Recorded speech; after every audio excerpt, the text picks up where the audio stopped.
দুপুরবেলা খাওয়ার পরে ঘুমোতে ইচ্ছা করে, একটা ফেমাস বাংলা গান রয়েছে।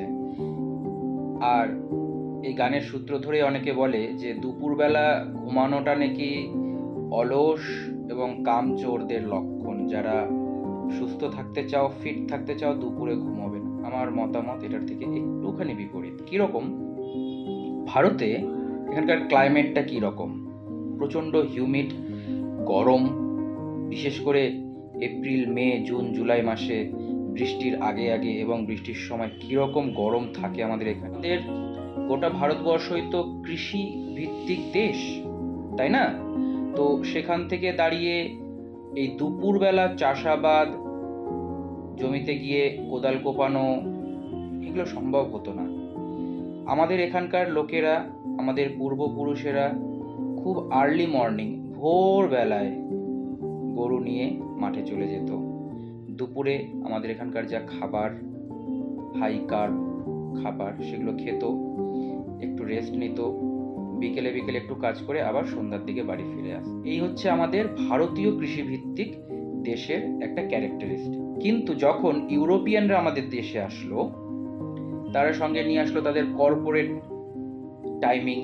অর্থাৎ ইউরোপের ক্লাইমেটটা কীরকম? ইউরোপের ক্লাইমেটটা হচ্ছে ঠান্ডা, সারা বছর অধিকাংশ সময় বেশ ঠান্ডা। ফলে খুব ভোরে বিকেলবেলায় কাজ করতে পারে না। ওরা লেট করে ওঠে, লেট করে কাজে যায়, দুপুরে সামান্য একটু লাঞ্চ করে, রেস্ট করার সময় পায় না, নাহলে কাজের সময় কমে যাবে, আর সকাল সকাল বাড়ি ফিরে আসে। কিন্তু আমাদের ভারতীয় ক্লাইমেটে সেই জিনিসটা সম্ভব নয়। সেই জিনিসটা মোটেও সম্ভব নয় আমাদের এই ক্লাইমেটিক কন্ডিশনের জন্য। এছাড়া আরও একটা বিষয়, দুপুরবেলা আমাদের ভারতীয়দের যে প্রধান খাদ্য, ভাত, রুটি, তার সঙ্গে যেসব আলু প্রভৃতি সবজি, এগুলো খেলে আমাদের শরীরে ইনসুলিনের মাত্রা বেড়ে যায়। সেই সঙ্গে আমাদের শরীরে প্যারাসিম্প্যাথেটিক নার্ভের অ্যাক্টিভেশন হয়, যার জন্য খাওয়ার পরে দুপুরে একটু আধটু ঘুম আমাদের প্রয়োজন হয়ে পড়ে। এতে আমরা আরও বেশি সুস্থ থাকি, সবল থাকি, মন ভালো থাকে, সব ভালো থাকে। ফলে দুপুরবেলা খাওয়ার পরে ঘুমোতে ইচ্ছে করে কথাটা কেউ যদি বলে, সেটা গান গাইতে গাইতেই হোক বা যাই করতে হোক, বাঙালিরা, ভারতীয়রা অলস বা কামচোর নয়।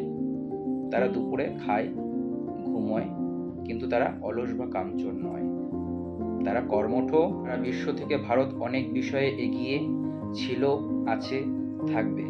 জয় হিন্দ, জয় ভারত।